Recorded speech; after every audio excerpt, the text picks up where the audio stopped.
ಕಾಂಗ್ರೆಸ್ಸಿಗರೇ ಯಾವ ಕಾರಣಕ್ಕೋಸ್ಕರ ನೀವು ಈ ರೀತಿ ಪ್ರತಿಭಟನೆಯನ್ನು ಮಾಡ್ತಾ ಇದ್ದೀರಿ? ಯಾವ ಕಾರಣ ಇದೆ? ದಯವಿಟ್ಟು ಸಿದ್ದರಾಮಯ್ಯನವರು ಇದಕ್ಕೆ ಉತ್ತರ ಕೊಡ್ತೀರಾ?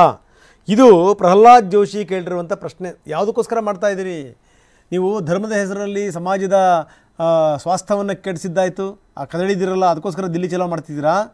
ಕನ್ನಡದ ಪರವಾಗಿ ಏನೇನು ನಡೀತಾ ಇದೆ ಅವರು ಹೋರಾಟ ಮಾಡಿದಂಥ ಕನ್ನಡ ಸಂಘಟನೆಯ ಕಾರ್ಯಕರ್ತರನ್ನ ಜೈಲಿಗೆ ಕಳಿಸಿ ಕನ್ನಡ ವಿರೋಧಿ ಅನ್ನೋದನ್ನು ಸಾಬೀತು ಮಾಡಿದ್ರಲ್ಲ, ಅದಕ್ಕೋಸ್ಕರ ದಿಲ್ಲಿ ಚಲೋ ನಾಟಕ ಆಡ್ತಾ ಇದ್ದೀರಾ?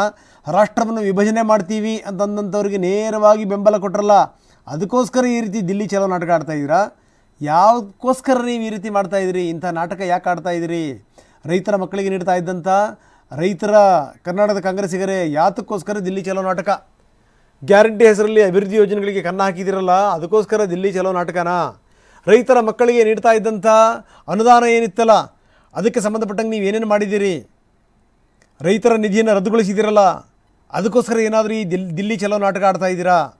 ಧರ್ಮದ ಹೆಸರಲ್ಲಿ ಸಮಾಜದ ಸ್ವಾಸ್ಥ್ಯ ಹಾಳು ಮಾಡ್ತಾ ಇದ್ದೀರಲ್ಲ, ಅದಕ್ಕೋಸ್ಕರ ನೀವೇನಾದರೂ ದಿಲ್ಲಿ ಚಲೋ ನಾಟಕ ಆಡ್ತಾ ಇದ್ದೀರಾ? ತುಷ್ಟೀಕರಣದ ರಾಜಕಾರಣ ಮಾಡ್ತಾಯಿದ್ದೀರಿ. ತುಷ್ಟೀಕರಣದ ರಾಜಕಾರಣ ಮಾಡಿ ರಾಜ್ಯದ ಜನರ ಶಾಂತಿ ಕದಡಿದಿರಲ್ಲ, ಅದಕ್ಕೋಸ್ಕರ ದಿಲ್ಲಿ ಚಲೋ ನಾಟಕ ಆಡ್ತಾ ಇದ್ದೀರಾ? ಕನ್ನಡದ ಪರ ಹೋರಾಟ ಮಾಡಿದಂಥ ಕನ್ನಡ ಪರ ಸಂಘಟನೆಯ ಕಾರ್ಯಕರ್ತರನ್ನ ಜೈಲಿಗೆ ಕಳಿಸಿ ಕನ್ನಡ ವಿರೋಧಿ ಅನ್ನೋದನ್ನು ಸಾಬೀತು ಮಾಡಿದ್ರಲ್ಲ, ಅದಕ್ಕೋಸ್ಕರ ದಿಲ್ಲಿ ಚಲೋ ನಾಟಕ ಆಡ್ತಾ ಇದ್ದೀರಾ? ರಾಷ್ಟ್ರವನ್ನು ವಿಭಜನೆ ಮಾಡ್ತೀವಿ ಅನ್ನುವಂಥವ್ರಿಗೆ ನೇರವಾಗಿ ಬೆಂಬಲ ಕೊಟ್ಟರಲ್ಲ ಸಿದ್ದರಾಮಯ್ಯನವರೇ, ಅದಕ್ಕೋಸ್ಕರ ನೀವೇನಾದರೂ ಈ ದಿಲ್ಲಿ ಚಲೋ ನಾಟಕ ಆಡ್ತಾ ಇದ್ದೀರಾ? ಯಾವ ಕಾರಣಕ್ಕೋಸ್ಕರ ದಿಲ್ಲಿ ಚಲೋ ನಾಟಕ ಆಡ್ತಾ ಇದ್ದೀರಿ? ಉತ್ತರಿಸಿ ಸಿದ್ದರಾಮಯ್ಯನವರೇ. ಇದು ಪ್ರಹ್ಲಾದ್ ಜೋಶಿ ಕೇಳಿರುವಂಥ ಪ್ರಶ್ನೆ.